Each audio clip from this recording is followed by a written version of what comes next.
কোনো ট্রেনিং নেই, কোনো অভিজ্ঞতাও নেই। এমনকি এ কাজ করে দুপয়সা ইনকামের ব্যাপারও নেই। কিন্তু আছে মেধা, যোগ্যতা, সততা আর হৃদয়ে আছে দেশপ্রেম। বরং সবাই এই শৃঙ্খলাকে হাসি মুখে মেনে পাড়ি দিচ্ছেন রাস্তা, যাচ্ছেন গন্তব্যে।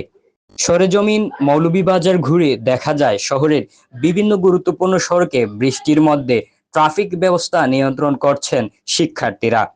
মাত্র কয়েকদিন আগেও যেখানে অধিকার আদায়ে নেমেছিলেন যারা, সেই তারাই এবার মাঠে নেমেছেন ভিন্ন ভূমিকায়। আমাদের এই স্বেচ্ছায় ট্রাফিক নিয়ন্ত্রণ করার কারণ হচ্ছে আমরা যেহেতু স্কাউট, আমরা মানুষের সেবায় নিয়োজিত থাকতে চাই সব সময়। তো আমাদের মূল ব্রতটা হচ্ছে সেবা। এই দেশটা যেহেতু আমাদের, তাহলে সেবা দেওয়ার দায়িত্বটাও আমাদের। তো এখন এই দেশের এই করুণ পরিস্থিতিতে যখন ট্রাফিক পুলিশ নেই, তখন আমরা চাচ্ছি যে যেন যানজট থেকে নিরসন থাকে, আমরা যেন আমাদের দায়িত্বটা পালন করতে পারি। আমি মনে করি 90% চালক বাইরে আমাদের কথা মানতেছেন, কিছু কিছু নিয়ম ভঙ্গ করছেন, তো তাদেরকে আমরা নিয়ম শেখানোর চেষ্টা করতেছি। দেশ যেহেতু আমাদের, তাই দেশের আইন শৃঙ্খলা রক্ষা করার দায়িত্ব আমাদের, সেজন্য সেটাই আমরা এই কাজ করছি। আসলে আমাদের এই দেশের ক্রান্তি লগ্নে আমি আমাদের মৌলভীবাজার শহরবাসীকে অনেক ধন্যবাদ জানাই যে এই ট্রাফিক পুলিশের অভাবের কারণে আমাদের স্কাউট, শুধু স্কাউট নয়, রোভার স্কাউট আছে, তারপরে রেড ক্রিসেন্টও আছে, সব স্বেচ্ছাসেবী সংস্থাগুলা আমাদের মাঠে ট্রাফিক কন্ট্রোলের দায়িত্বে নিয়োজিত আছে আজকে 3 দিন যাবত।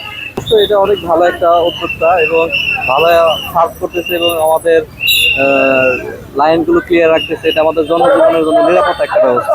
তো প্রত্যেকটা কোনো পয়েন্টে ট্রাফিক পুলিশ নেই। আমরা পরদিন থেকে, এই সকাল থেকে ট্রাফিক দায়িত্ব পালনের জন্য নেমে যাই, কারণ দেশটা তো আমাদের।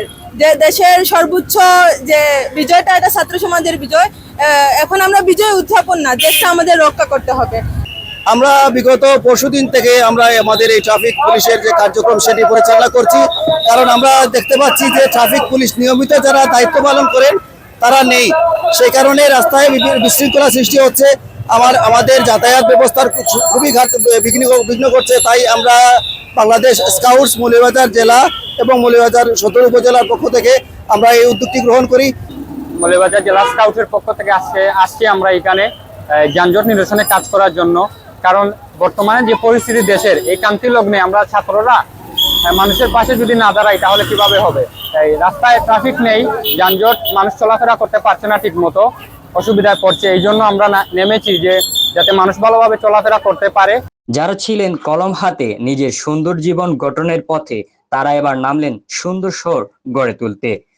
শহরের যানজট নিরসন, পরিষ্কার পরিচ্ছন্ন শহর গঠন এবং বাজার মনিটরিং, এমনই দায়িত্ব দিনরাত পালন করে যাচ্ছেন এই শিক্ষার্থীরা।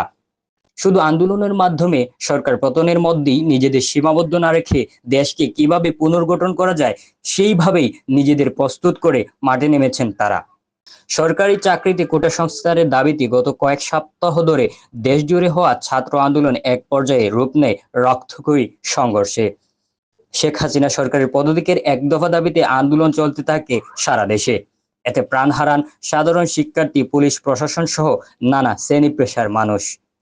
এর ফলে দীর্ঘ 16 বছর ক্ষমতায় থাকা প্রধানমন্ত্রী শেখ হাসিনা পদত্যাগ করে দেশ ছাড়তে বাধ্য হন, যার ফলে ভেঙে পড়ে দেশের আইন শৃঙ্খলা পরিস্থিতি সহ সড়কের ট্রাফিক ব্যবস্থা।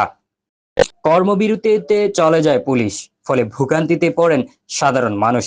দেশের এমনই এক ক্লান্তি লগ্নে বিনা পারিশ্রমিকে মাঠে নামেন শিক্ষার্থী, স্কাউট, রোভার স্কাউট সহ বিভিন্ন সামাজিক সংস্থার স্বেচ্ছাসেবীরা। জানা যায় অভিভাবক শূন্য এই শহরকে পুনর্গঠন করতেই এমন উদ্যোগ তাদের। তারা জানিয়েছেন যতদিন আইন শৃঙ্খলা পরিস্থিতি স্বাভাবিক না হবে ততদিন পর্যন্ত তাদের এই কর্মসূচি অব্যাহত থাকবে। শাহরিয়ার খান সাকিব, TFK TV, মৌলভীবাজার।